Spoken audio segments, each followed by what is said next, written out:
Good morning student.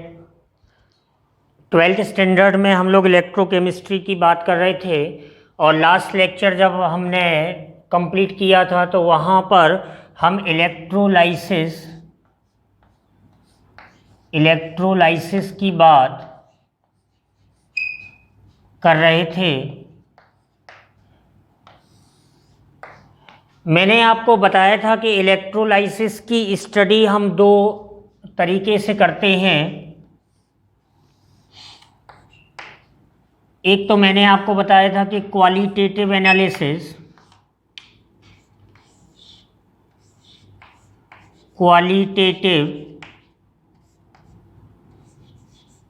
Qualitative analysis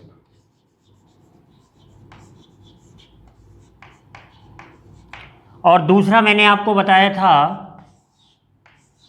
quantitative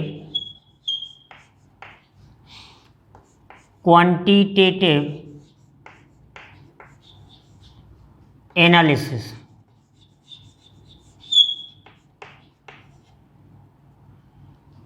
ये दो aspect हैं इलेक्ट्रोलाइसिस में, क्योंकि इलेक्ट्रोलाइसिस में मैंने आपको बताया था कि ये इलेक्ट्रोलिटिक सेल में होती है।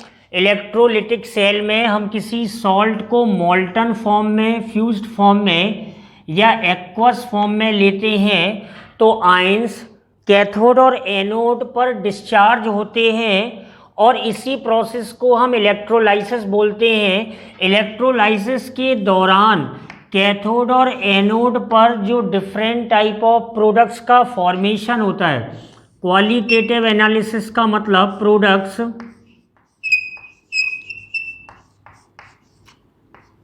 obtained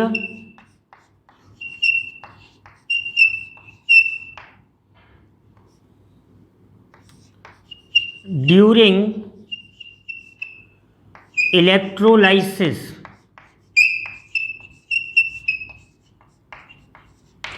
इलेक्ट्रोलाइसिस के दौरान जेंटलमैन कौन से निपज, कौन से प्रोडक्ट्स हमें प्राप्त होते हैं, इनकी जानकारी कि कैथोड पर क्या मिला, एनोड पर क्या मिला, इसकी जानकारी हमें क्वालिटेटिव एनालिसिस के चलते करनी पड़ती है। क्वांटिटेटिव एनालिसिस की अगर हम बात करें तो क्वांटिटेटिव एनालिसिस मतलब कि मास, या मैं बात कर सकता हूं volume of a gas, mass oblique volume deposited, या मैं बोल सकता हूं लिबरेटेड, या मैं बोल सकता हूं प्रोड्यूस, कितना प्राप्त हुआ सब, of a substance at cathode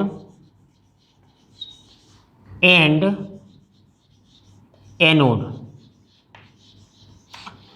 electrolysis कराते समय मुझे कैथोड और एनोड पर सब्सटेंस का कितना मास, या अगर कोई गैस इवॉल्व होगी तो उसके लिए मैं वॉल्यूम की बात करूंगा। ध्यान रखना है कि यहाँ पे सब्सटेंस जो हो सकता है वो मास ऑफ अ मेटल हो सकता है या फिर वॉल्यूम ऑफ अ गैस हो सकता है।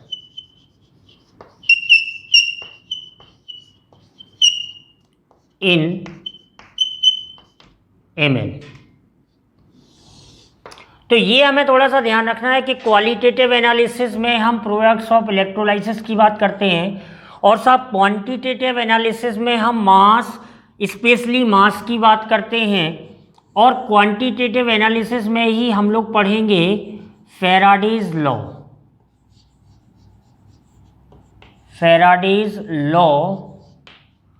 Of electrolysis.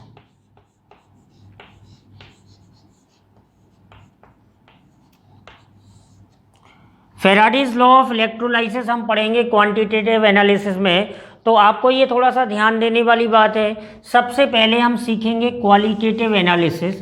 कि क्वालिटेटिव एनालिसिस में किस तरह से हम प्रोडक्ट प्राप्त करते हैं कैथोड और एनोड पर, क्योंकि इलेक्ट्रोलाइसिस सिंपली आपसे कोई पूछता है कि what do you mean by electrolysis, electrolysis क्या है, तो आप कह सकते हैं कि the process of oxidation and reduction in the presence of electric current. You can say that the process of oxidation and reduction.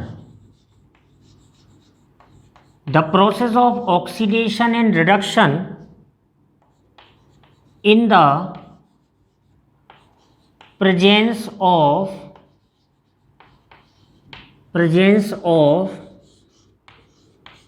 Electric current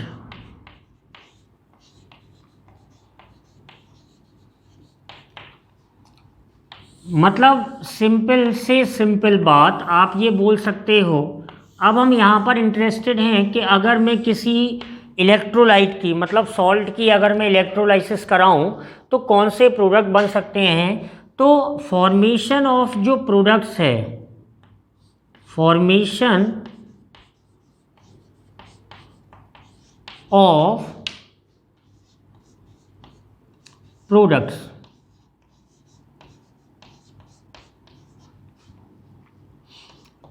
in electrolysis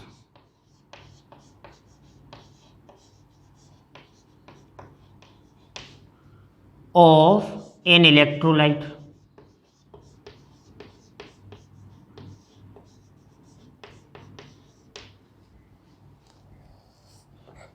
formation of products of electrolysis of an electrolyte कौन से factors पे depends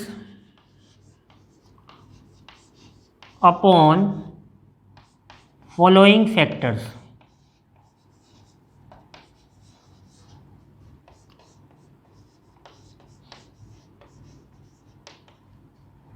तो theoretical अगर कोई JEE में या NEET में theoretical questions आ सकते हैं, वो सिंगल चॉइस, नीट में तो सिंगल चॉइस ही आएगा. JEE की अगर बात करूं तो एडवांस में मोर देन वन भी आते हैं.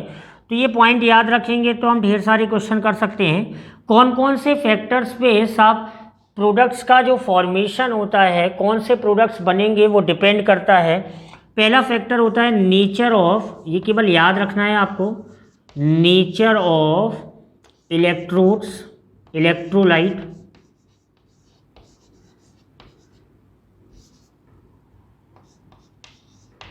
Nature of electrolyte.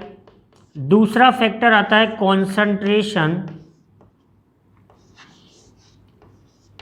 Of electrolyte.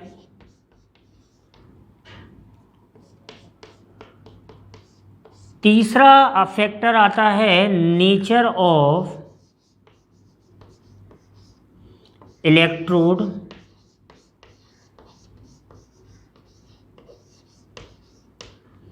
और फोर्थ फैक्टर इसमें आता है, मैं आपको बता दूं, इसमें जो फोर्थ फैक्टर आता है वो आता है चार्ज डेंसिटी.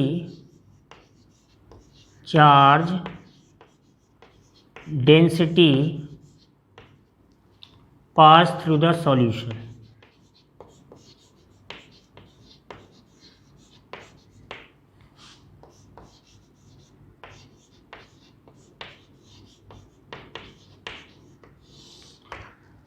सॉल्यूशन में हम कितना चार्ज पास करा रहे हैं, तो ये चार फैक्टर आपको जेंटलमैन ध्यान रखने हैं. वी आर टॉकिंग अबाउट, आपको मैं एक बार बता दूं कि हम चर्चा करने में इंटरेस्टेड हैं किसकी, कि हम इलेक्ट्रोलाइसिस में कौन से प्रोडक्ट्स का फॉर्मेशन करने वाले हैं, कैथोड और एनोड पर क्या बनने वाला है. तो ये जो प्रोडक्ट्स बनेंगे ये चार फैक्टर्स पे डिपेंड करने वाले हैं. Nature of electrolyte, concentration of electrolyte, nature of electrode और charge density pass through the solution. अब मैं जैसे एग्जांपल लूं,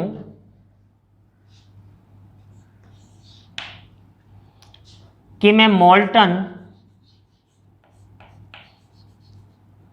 NaCl, या फिर मैं बोल सकता हूँ फ्यूज्ड NaCl।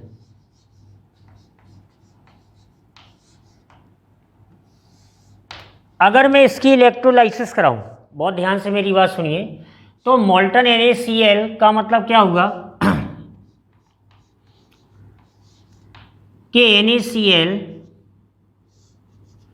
दो पार्ट में ब्रेक हो जाएगा, फ्री आयंस Na+ होंगे और Cl- होंगे। तो Na+ कहाँ जाएगा साहब? कैथोड पे जाएगा,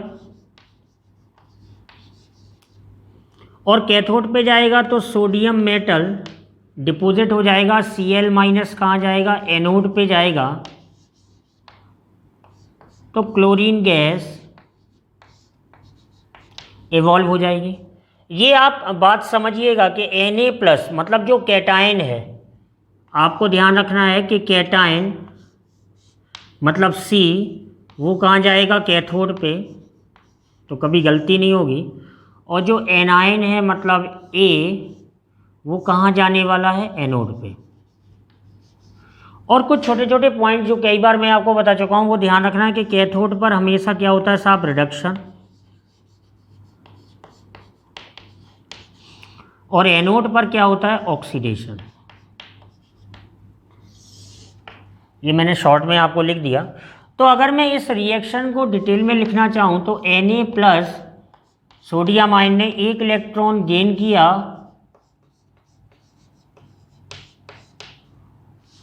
और Cl- से Cl2 इवॉल्व हुई, और ये प्रोसेस ऑक्सीडेशन की हुई। ये रिडक्शन हुआ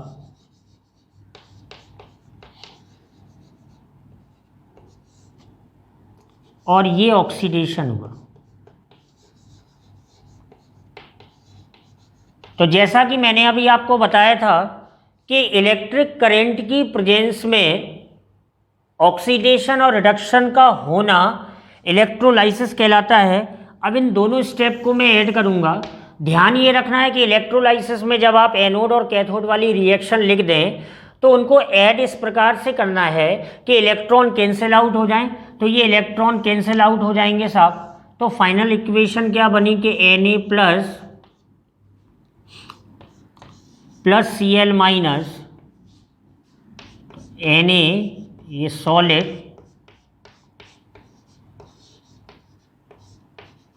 ये गैस है तो स्मॉल g लिख देंगे। ये मोल्टन स्टेट है, आपको ध्यान रखना है कि यहाँ एक्वस नहीं है, मोल्टन NaCl है। तो यहाँ से एक आपको क्वेश्चन पता चला कि अगर मैं मोल्टन NaCl का अगर मैं इस तरह का एक छोटा सा क्वेश्चन बन गया कि अगर मोल्टन NaCl लिखा हुआ आया का आप इलेक्ट्रोलाइसिस कराएंगे तो साहब सोडियम मेटल जो होगा वो डिपॉजिट हो जाएगा। सोडियम मेटल डिपॉजिटेड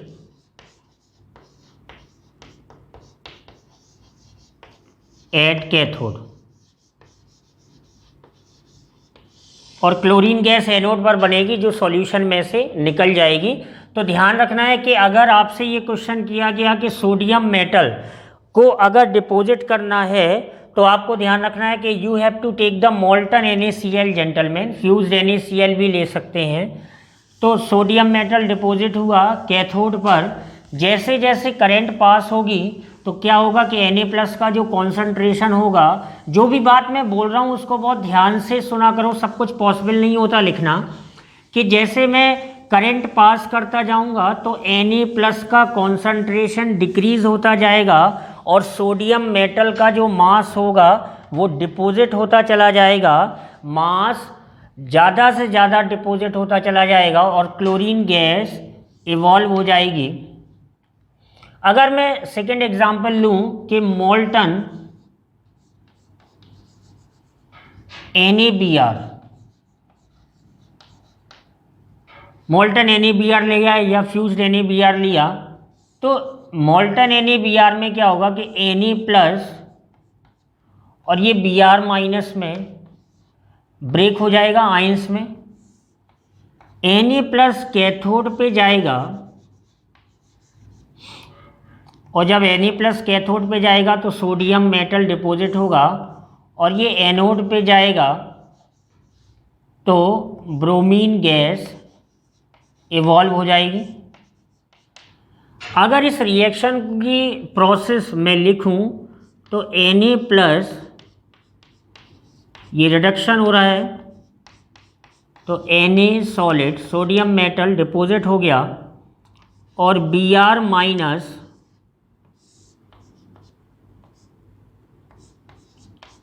का ऑक्सीडेशन हुआ तो ब्रोमीन गैस ये निकल गई।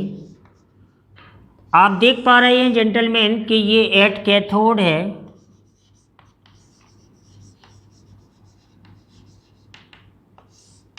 और ये एट एनोड है।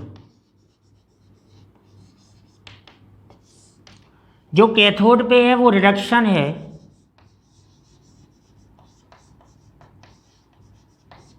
और जो एनोड पर है वो सब ऑक्सीडेशन है। इन दोनों को ऐड करूंगा तो ये इलेक्ट्रॉन कैंसिल हो जाएंगे, और आप फाइनली लिख सकते हैं Na+ plus Br- sodium solid और ब्रोमीन गैस सॉल्यूशन से निकल जाएगी। तो आप मोल्टन NaBr को लेकर के भी सोडियम मेटल डिपॉजिट कर सकते हैं। ठीक इसी तरीके से अगर मैं एग्जाम्पल लूं,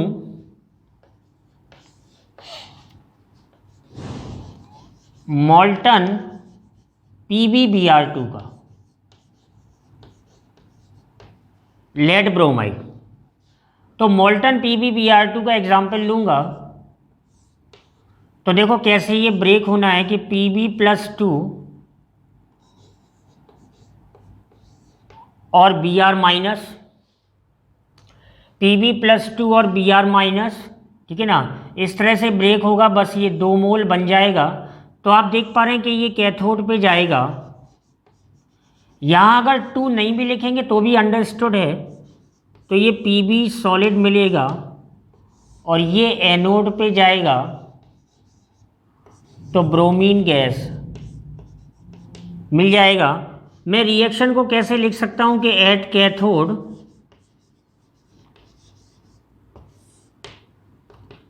तो कैथोड पर कैटाइन जाना है, और ये 2 इलेक्ट्रॉन गेन करेगा, और लेड मेटल कैथोड पे डिपॉजिट हो जाएगा in the form of solid.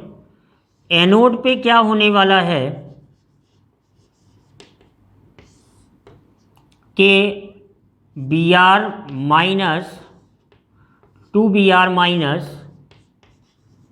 Br2 gas ये एनोड पे हुआ। जब इन दोनों को मैं ऐड करूंगा तो जेंटलमैन इलेक्ट्रॉन कैंसिल आउट हो जाएंगे, और आप देख सकते हैं कि Pb+2 प्लस 2Br नेगेटिव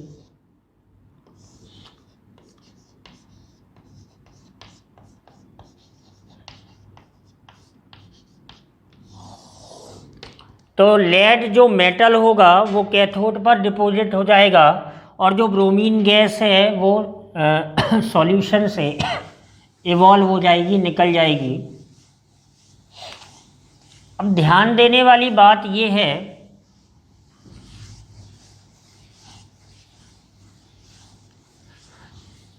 कि अगर हमारे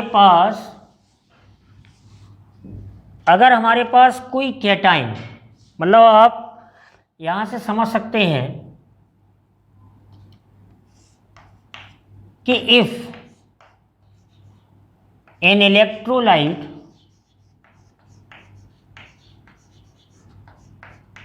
या जिसको मैं सॉल्ट बोल सकता हूं, इलेक्ट्रोलाइट इज AB टाइप। मैं एक जनरल बात कर रहा हूं कि अगर आपके पास इलेक्ट्रोलाइट AB टाइप है तो AB टाइप सिंपली A+ और B- में ब्रेक हो जाएगा। अब जब A+ और B- में ब्रेक हो जाएगा तो A+ कहाँ मूव करेगा? कैथोड पे। और जो B माइनस होगा वो कहाँ चला जाएगा? एनोड पे।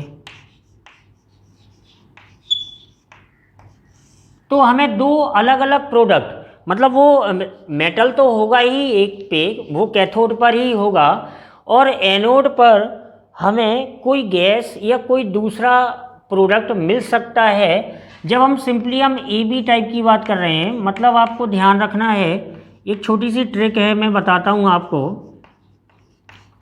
कि मोस्टली जब भी आप इलेक्ट्रोलाइसिस कराएंगे तो ध्यान रखना है आपको कि कैथोड पर मिलने वाला प्रोडक्ट जो होता है वो ऑलमोस्ट मेटल होता है, और एनोड पर मिलने वाला जो प्रोडक्ट होता है वो ऑलमोस्ट गैसेस होती है। मैं ऐसा नहीं कह रहा हूँ कि कैथोड पर कभी गैस इवॉल्व नहीं हो सकती, कैथोड पर मेटल मिल सकता है और समटाइम्स कोई गैस मिल सकती है, लेकिन एनोड पर मोस्टली आपको गैसेस ही मिलेंगी। तो ये आपको ध्यान रखना है। बड़ी सिंपल सी चर्चा है कि अगर हमारे पास ए बी टाइप का कोई इलेक्ट्रोलाइट है तो आप देख पा रहे हैं कि वन टाइप ऑफ कैटायन है जेंटलमैन और वन टाइप ऑफ एनायन है। तो अगर वन टाइप ऑफ कैटायन है या वन टाइप ऑफ एनायन है तब तो कोई प्रॉब्लम वाली बात ही नहीं है, इसलिए क्योंकि जो कैटायन है वो कहाँ चला जाएगा? कैथोड पर, और रिडक्शन हो कर के मेटल डिपॉजिट हो जाएगा, और जो एनायन है वो एनोड पर चला जाएगा और ऑक्सीडेशन हो के हमें कोई एक सर्टेन प्रोडक्ट मिल जाएगा। करंट की इफ़िशियंसी, इलेक्ट्रिक करंट जितनी ज़्यादा होगी तो उसी हिसाब से हमें मास डिपॉजिटेड होता चला जाएगा। अगर इफ़िशियंसी कम होगी तो कम मास हमें डिपॉजिट होगा। अब बात ये आती है हमारे पास कि केस क्या आता है कि in case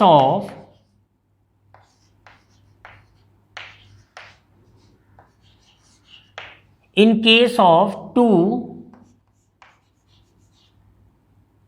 or more than two cations and anions,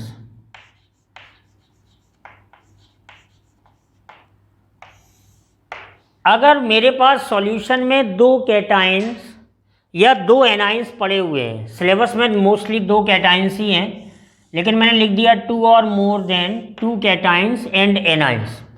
अगर ये सॉल्यूशन में पड़े हुए हैं तो इन कैटाइंस, दोनों कैटाइंस और दोनों एनाइंस, क्योंकि दो टाइप के कैटाइंस हैं और दो टाइप के एनाइंस हैं इन द सॉल्यूशन,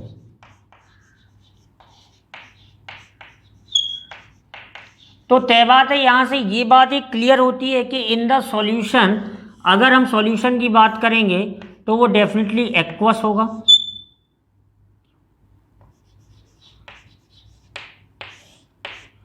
तो वो डेफिनेटली एक्वस सॉल्यूशन होगा, और अगर एक्वस सॉल्यूशन होगा तो वाटर होगा, और वाटर होगा तो H प्लस और OH माइनस ये कैटाइन हो जाएगा और ये एनाइन हो जाएगा।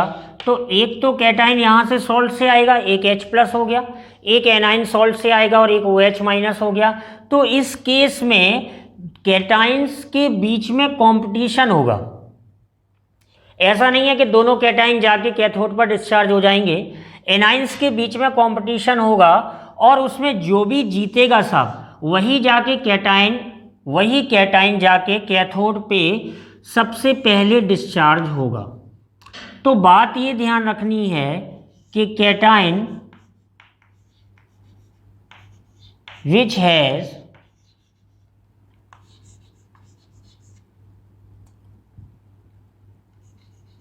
मोर, या फिर बोल सकते हैं higher value of SRP, standard reduction potential, value of SRP will get discharge first.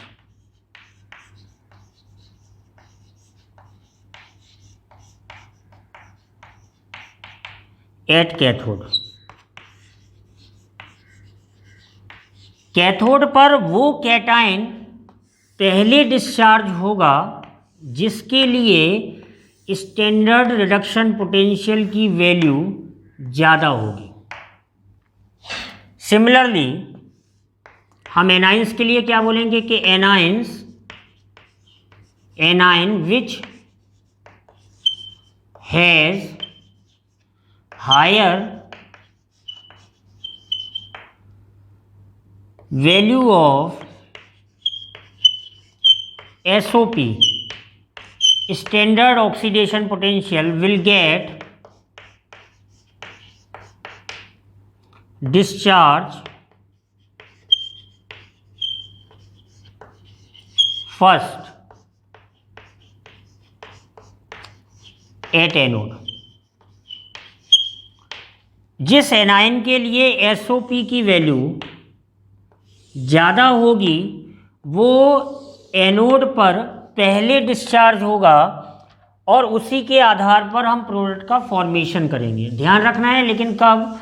जब हम सॉल्यूशन की बात कर रहे हैं, एक्वस सॉल्यूशन की बात कर रहे हैं। एक ये बात हुई कि भाई दो कैटायन हैं, तो कौन सा कैटायन? जब पहला कैटायन, ऐसा नहीं है, अब क्या होगा कि जब एक कैटायन डिस्चार्ज हो जाएगा तो जब वो कंप्लीटली डिस्चार्ज हो जाएगा, ख़त्म हो जाएगा, तो दूसरे कैटायन का नंबर आ जाएगा। अगर एक एनाइन कंप्लीट फॉर्म में डिस्चार्ज हो जाएगा साहब, तो दूसरे एनाइन का नंबर आ जाएगा। यहां पर एक बात और भी ध्यान रखनी है कि एक्टिव एंड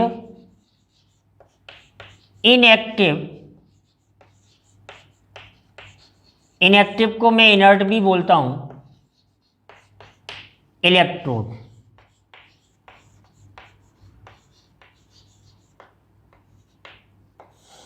ये पॉइंट समझना भी बहुत महत्वपूर्ण है, क्योंकि क्वेश्चन में लिखा रहता है और हमें इसकी मीनिंग ही समझ में नहीं आती कि साहब क्वेश्चन कह क्या रहा है।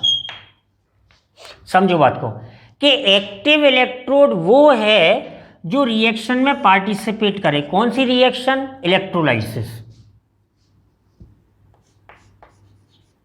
The electrode which participate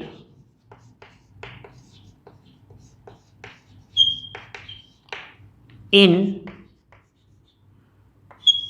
reaction।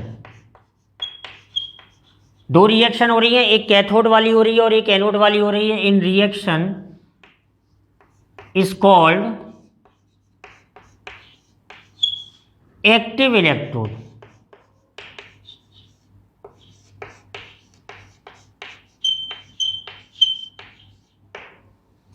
ऐसा कोई भी इलेक्ट्रोड जो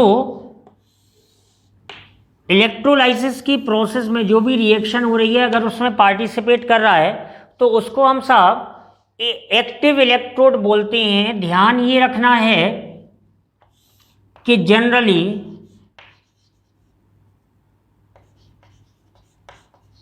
जो मेटल इलेक्ट्रोड होते हैं ना, मेटल इलेक्ट्रोड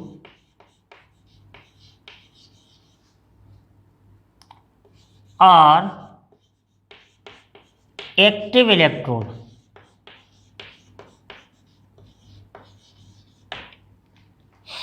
जो मेटल इलेक्ट्रोड होते हैं वो एक्टिव इलेक्ट्रोड होते हैं। जो मेटल की रॉड होती है वो एक्टिव इलेक्ट्रोड होती है। ध्यान रखना है एग्जाम्पल्स में, जैसे हम लोग जिंक की बात करें, कॉपर की बात करें या सोडियम की बात करें, अगर इस तरह का कोई इलेक्ट्रोड आपने यूज़ किया है, लिखा हुआ है क्वेश्चन में, तो ये सब एक्टिव इलेक्ट्रोड होते हैं क्योंकि ये रिएक्शन में पार्टिसिपेट करते हैं। और अगर ये रिएक्शन में पार्टिसिपेट नहीं करते तो उनको मैं इनएक्टिव इलेक्ट्रोड या इनर्ट इलेक्ट्रोड बोलूँगा। तो क्या आएगा नेक्स्ट टर्म कि the electrode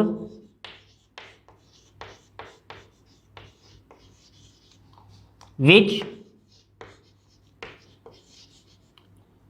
does not take place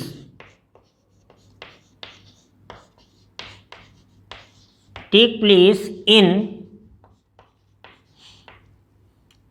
reaction is called inactive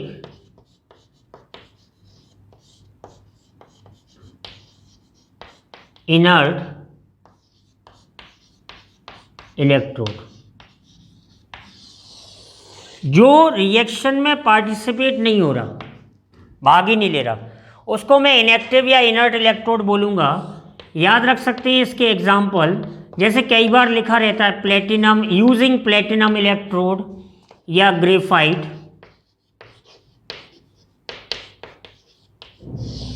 तो ये जो इलेक्ट्रोड, ये जो इतना पोर्शन है, ये सब इनएक्टिव इलेक्ट्रोड के लिए है, जो इतना पोर्शन है वो एक्टिव इलेक्ट्रोड के लिए है। तो बड़ी सरल सी चर्चा है, आप बहुत आसानी से ध्यान रख सकते हैं कि जब इस प्रोसेस में, जब इस केस में आप एंटर करें तो इसको भी नज़रअंदाज ना करें।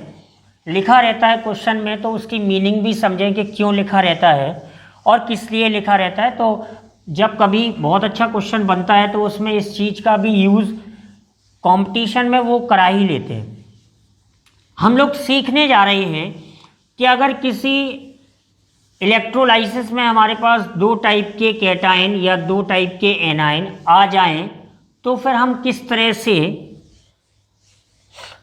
प्रोडक्ट्स का फॉर्मेशन करते हैं।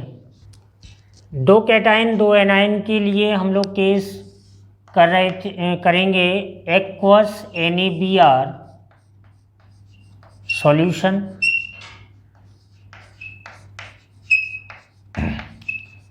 तो एक्वस NaBr सॉल्यूशन में हमारे पास आप देखेंगे कि NaBr से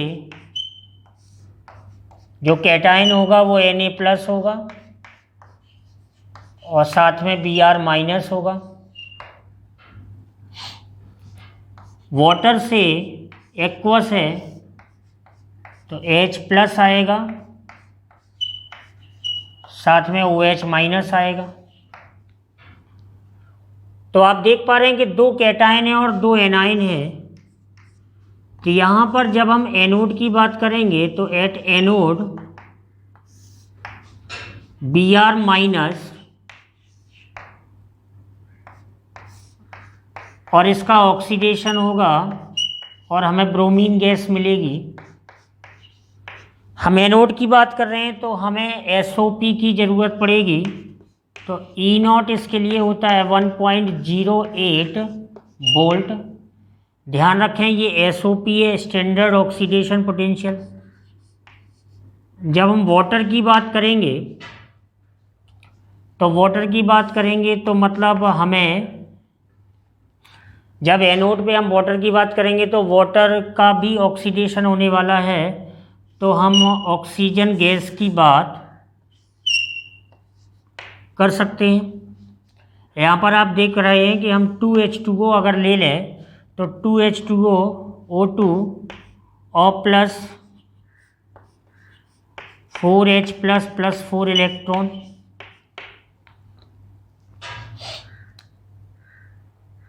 तो यहाँ पे देख रहे हैं कि एनोड पर ये ऑक्सीडेशन हुआ और इसके लिए जो वैल्यू होती है वो -1.23 वोल्ट होती है। ध्यान रखना है कि ये दोनों वैल्यू SOP की है, स्टैंडर्ड ऑक्सीडेशन पोटेंशियल। अगर हम कैथोड की बात करें तो कैथोड की बात करेंगे तो Na+ इलेक्ट्रॉन को गेन करके सोडियम मेटल में कन्वर्ट हो जाएगा, सोडियम सॉलिड, और इसके लिए SRP की वैल्यू -2.71 वोल्ट होती है।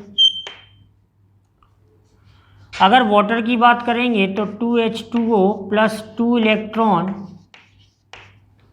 गिव्स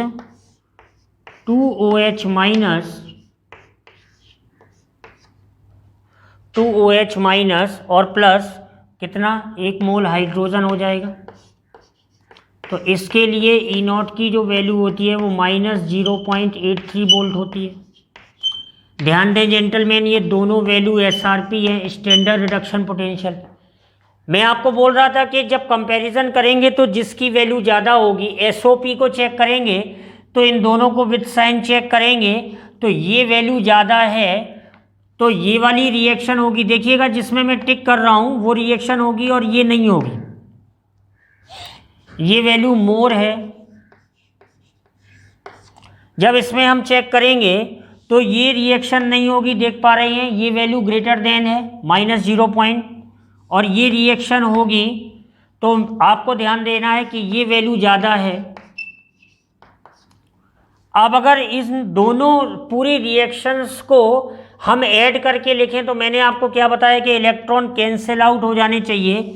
तो इलेक्ट्रॉन कैंसिल आउट, देखिए जो रिएक्शन नहीं हो रही है उसको मुझे नहीं लिखना है, तो इलेक्ट्रॉन कैंसिल आउट करने के लिए इसमें हमें 2 से मल्टीप्लाई करना पड़ेगा। तो मैं डायरेक्ट रिएक्शन लिख रहा हूँ कि 2H2O plus 2Br minus gives Br2 plus 2OH minus और प्लस हाइड्रोजन। तो ये फाइनल रिएक्शन हुई, नेट रिएक्शन ये हुई।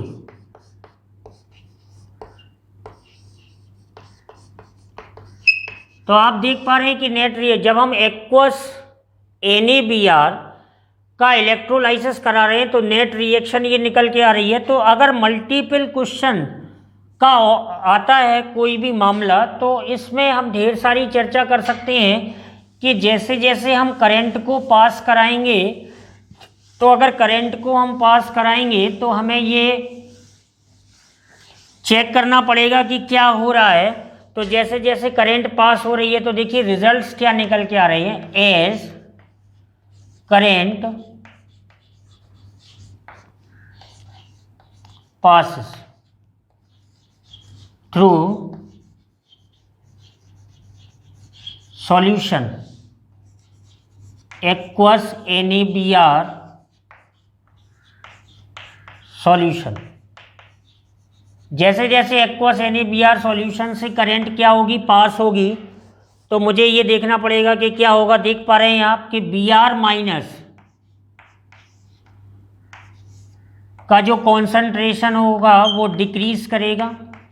पहला रिजल्ट ये आएगा, Br माइनस का कॉन्सेंट्रेशन डिक्रीज करेगा,